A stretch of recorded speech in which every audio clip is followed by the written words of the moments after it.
feel like I'm losing my mind. Is everybody in the world blind? Please, Lord, give me a... The night BTS stopped smiling. It began not with a scandal, but with a whisper. A yellow shirt. A dimly lit room. A quiet boy with a storm behind his eyes. He wasn't performing. He wasn't promoting. He was simply speaking. No fireworks. No background music. Just Taehyung, alone on Weverse. His voice slow, deliberate, a little too quiet to be casual. The kind of quiet you only hear before something breaks. For 17 minutes it felt normal, maybe even playful. He waved, smiled, laughed at the scrolling hearts. But then came a pause. One of those silences you don't expect to be sacred. And then he said it. Sometimes I didn't feel heard. Not as an idol. As a person. And that's when the world stopped breathing. The idol who forgot how to pretend. He didn't name anyone. He didn't accuse. He didn't need to. Because pain recognizes pain, even when it's whispered behind metaphors. For fans who've watched BTS since high school hallways and rooftop dreams, his confession was like hearing your favorite song slowed down, until it hurts. And somewhere in Los Angeles in a studio filled with silence, Jungkook, who wasn't watching the live stream but somehow felt it, paused his recording. He didn't go live that night. But someone close shared a quiet clip later.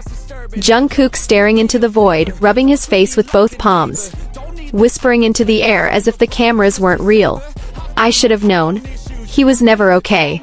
A storm the label didn't predict. HYBE said nothing. Not for the first hour. Not for the first day. They knew better. Because when a storm wears a yellow shirt, it doesn't need thunder. Fans, journalists, even media professors scrambled to interpret. Was it a soft rebellion? A coded cry for help? Or merely an artist, tired of filtering his feelings through algorithms? In Korea, fans left sunflowers at HYBE's building. In Brazil, banners read, "He's not just a concept. He's human." And across the ocean in New York, a billboard lit up with the phrase, "We heard you, Tae." The boy who stayed silent. But Jungkook stayed silent. He didn't unfollow. He didn't defend. He didn't deny. And in that silence, fans heard the loudest confession. People began connecting dots they'd ignored. The way Taehyung skipped 2 major group events recently. The quiet stares Jungkook gave during rehearsals. The sudden distance between 2 boys who once sang with one mic and no fear. A former BTS staffer told Korean media, "They're not boys anymore. They're men. And men eventually stop smiling when it hurts." A yellow shirt, a battlefield. Taehyung didn't wear black. He didn't dress to shock. He wore yellow. As if to say, this is not a funeral. This is rebirth. He wasn't attacking. He was shedding. Years of schedules. Smiles. Silence. And the weight of being loved only when perfect. Fans debated for days, was this a betrayal? A signal for solo departure? Or was it just honesty? Truth versus virality. But then came the backlash. Clips went viral, edited, mistranslated, misquoted. Fake tears. Fake fights. Fake news. It turned out the viral video of Jungkook crying? Old. Misused. He never said, "Why did you say that, Tae?" And the full live stream transcript? No accusation. Just vulnerability. HYBE released a brief statement. "We respect every member's right to speak freely. No lines were crossed." But the damage, both real and imagined, was already done. The puzzle we ignored. In the days that followed, fans started piecing together what this really was. Not an exposé. Not a rebellion.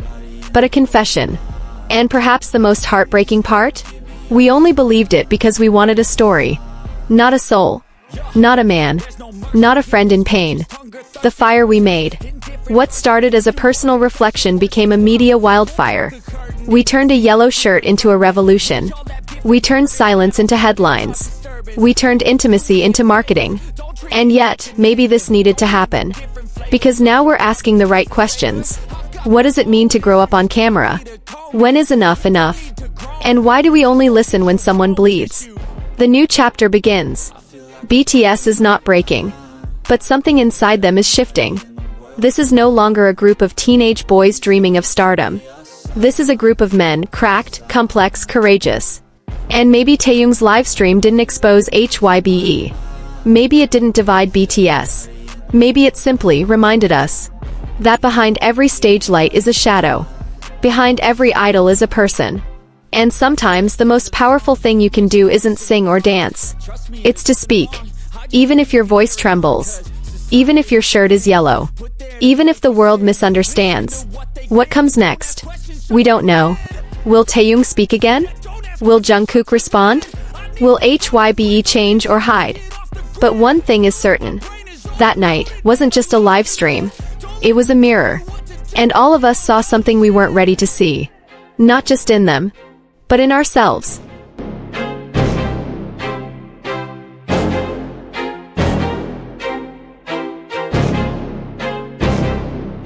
Jungkook didn't answer, but he spoke. He didn't go live. He didn't post a note. But a week after the live stream, in the middle of the night, a clip surfaced. No intro. No caption. Just Jungkook at a piano. His fingers hovered over the keys like they were holding breath. Then, slowly, hesitantly, he played a melody no one had heard before. It wasn't polished. It wasn't for sale. It was just raw. And at the end of it, without looking at the camera, he whispered, "Sometimes we don't talk. Not because we don't care, but because we don't know how to say it, without losing everything." That was it. No names. No hashtags. Just a song. A line. A wound still open. And the world once again went silent. HYBE's carefully measured words. 3 days later, HYBE released a longer statement. But it felt less like truth and more like negotiation. We remain committed to the mental well-being and creative freedom of our artists. Internal conversations are ongoing. There are no disbandment plans. No solo departures. We ask fans to avoid speculation. But by then, it wasn't about contracts anymore. It was about connection. And fans didn't want reassurance. They wanted honesty. V takes a walk, and the internet follows. Then came the photos. Taehyung alone in Jeju. No staff. No schedule. No filter. Just him walking by the ocean in that same yellow shirt. A local cafe owner posted. He didn't speak much. Just asked for a warm drink. Said it had been a long week. And somehow that quote spread faster than any comeback trailer. Because fans weren't waiting for an album. They were waiting for healing. The distance we pretended not to see. Looking back, it was always there. The missed eye contact. The tired interviews. The way Taehyung and Jungkook used to finish each other's sentences, but lately only finished them alone. Some blamed management. Some blamed maturity. Some said it was the price of fame. But maybe it was just two people learning to breathe without the script. The fans who finally saw them clearly. They call themselves ARMY. But this time they didn't march. They listened. Instead of trending hashtags, they wrote letters. Instead of demands, they offered space. One fan wrote, "I don't need a comeback. I just need to know you're okay." And another, "If you ever leave the stage, I hope you leave knowing we love the real you, even when you were quiet." What they never said out loud. Some things were never spoken. But they didn't have to be. Like the fact that growing up under the spotlight means learning to cry without making a sound. Or that some friendships don't end with arguments, but with exhaustion. And that fame can feed your dreams while starving your soul. The yellow shirt becomes a symbol. Fashion blogs tried to guess the brand. Styling accounts looked for where it was sold. But they missed the point. It wasn't about color. Or fabric. It was about the moment. That yellow shirt became a quiet revolution. A statement without shouting. A protest without anger. A healing without apology. Fans began wearing yellow to concerts. Not to idolize him, but to stand with him. To say, "I heard you. And I'm still here." Behind the curtain, a new chapter brews. Insiders now say the group is working on a project, unlike anything before. Not a tour. Not a comeback. Something raw. Something real. No concepts. No personas. Just stories they never got to tell until now. And perhaps that's the gift of that painful night. It didn't destroy BTS. It revealed them. Where do we go from here? We don't know if Taehyung and Jungkook spoke in private. We don't know what was said, if anything. But we do know this. something broke. And something else began. Not a scandal. Not a rift. But a reckoning. And perhaps, that's what they needed. Not fame. Not forgiveness. But freedom. To be artists, not just idols. To feel without filters. To speak, even when it's hard. And maybe, just maybe, that yellow shirt was never about sadness. It was about permission. To change. To hurt. To grow.